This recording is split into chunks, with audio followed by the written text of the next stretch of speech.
جب سارے دروازے بند ہو جائیں تب بھی ایک در ہمیشہ کھلا رہتا ہے، وہاں جانے والا کبھی خالی نہیں لوٹتا، وہاں فریادیں واپس نہیں لوٹائی جاتی، وہاں آنسو رائگاں نہیں جاتی، چاہے وہ ندامت کے آنسو ہوں یا محبت کی۔ وہاں تمہاری زبان چاہے تمہارا ساتھ دے یا نہ دے، لیکن تمہاری پکار اس ذات تک پہنچ جاتی ہے جو مالک دو جہاں ہے، جو محبت ہے، جو کامل یقین ہے۔ کبھی کبھی زندگی ایسے موڑ پر لے آتی ہے، لگتا ہے کہ بس اب کچھ بھی باقی نہیں رہا ہے، خوشیاں ملنا تو دور کی بات ہے، غموں سے نکلنے کا کوئی راستہ ہی نہیں رہا ہے، ہر طرف اندھیرے ہیں، اجالوں کا نشاں باقی نہیں رہا ہے۔ لیکن اس لیے ایسا لگتا ہے کیونکہ اس وقت تم تکلیف میں ہوتے ہو، تم تڑپ رہے ہوتے ہو، سلگ رہے ہوتے ہو، سانسیں اٹک رہی ہوتی ہیں، دھڑکنیں رک رہی ہوتی ہیں، زندگی رک جاتی ہے۔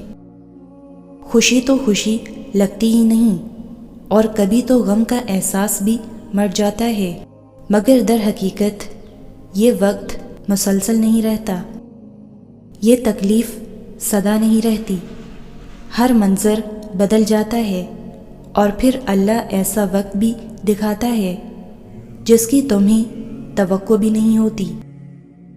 تم حیران رہ جاتی ہو کہ وہ وقت بھی تھا جب مسکرانا بھی مشکل لگتا تھا، جب لگتا تھا کہ دنیا ہی ختم ہو گئی ہے۔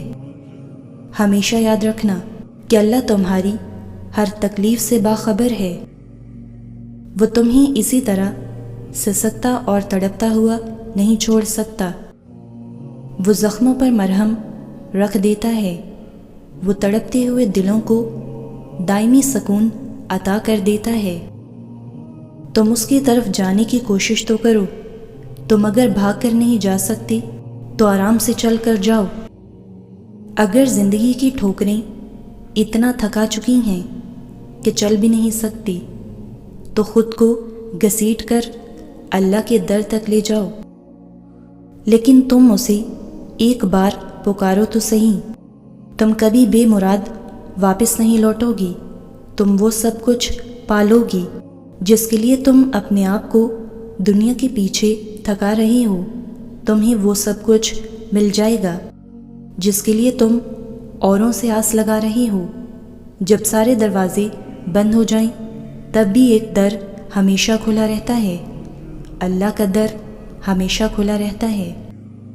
اللہ تعالیٰ کتنے خوبصورت اور مختلف طریقوں سے ہماری رہنمائی فرماتے ہیں، کبھی اپنی آیات کے ذریعے ہمارے مسئلوں کا حل بتا دیتے ہیں، کبھی کسی کو ہماری مدد کے لیے بھیج دیتے ہیں، تو کبھی کسی کا ہمارے ساتھ کیا گیا برا سلوک ہی ہماری رہنمائی کا ذریعہ بن جاتا ہے۔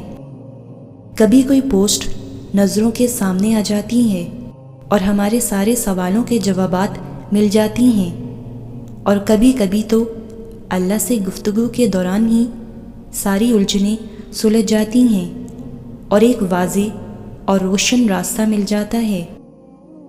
جب دعا مانگنے لگو تو یاد رکھو کہ جس سے مانگ رہے ہو وہ المجیب ہے، یعنی کہ تمہاری دعاؤں کو قبول کرنے والا، اور جب دعا مانگ چکو تو یاد رکھو کہ جس سے مانگا ہے وہ القادر ہے، یعنی کہ ہر چیز پر قدرت رکھنے والا۔ اللہ کے سوا کون تمہیں عطا کر سکتا ہے؟ اللہ ہی ہے جو تمہاری جھولی بھر سکتا ہے۔ کون ہے جو تمہیں روزی عطا کرتا ہے؟ وہ اللہ ہی ہے جو تمہیں نعمتیں بخشتا ہے۔ کون ہے جو دکھی دل کی پکار سنتا ہے؟ وہ اللہ ہی ہے جو اپنے بندوں کو تھام لیتا ہے، جو تمہارے سب کام سنوارتا ہے، تمہارے سب کام آسان کرتا ہے، جو تمہاری محنت کا صلہ دیتا ہے، جو تمہیں کامیابی عطا فرماتا ہے۔ تم ہو، تمہاری شکوے ہیں اور کچھ بھی نہیں، وہ ہے، اس کی حکمتیں ہیں اور وہ شر سے بچاتا ہے۔ یہ آزمائش کے لمحات بہت خاص ہوتے ہیں۔ رب ہوتا ہے، ہم ہوتے ہیں، اور ڈھیروں جذبات ہوتے ہیں۔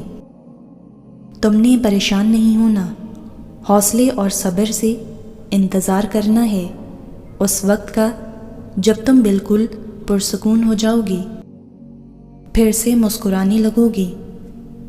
یہ درد کی شدت کو برداشت کرتے ہوئے جو آنسو آج بہہ رہی ہیں نا، بہت جلد یہ آنسو خوشی میں بدل جائیں گے۔ ہمت نہیں ہارنی، بس دعائیں مانگتے رہو، اللہ سے فاصلے گھٹاتے رہو، التجائیں بڑھاتے رہو۔ دیکھنا پھر تم دنیا اور آخرت کی سب سے خوش اور کامیاب انسان بن جاؤ گی۔ بس اتنی سی بات ذہن نشین رکھو کہ تم تنہا نہیں ہو۔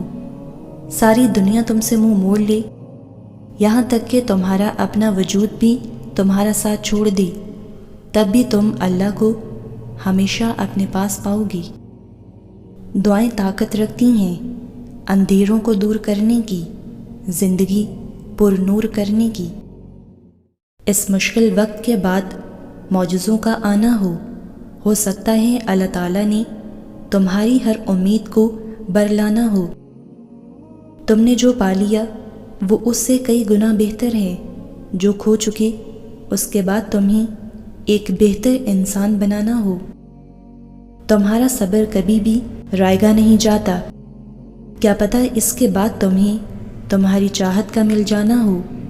دیکھو یوں اس طرح مایوس نہ ہو جایا کرو، کیا پتہ اس عارضی تکلیف کے بعد ڈھیروں خوشیوں کا آنا ہو۔ دعا مانگنے کے لیے لفظ ہی کیوں تلاش کرتے ہو؟ تمہارے فریاد بھرے چند آنسو آسمانی دنیا پر تہلکہ مچا دیتے ہیں۔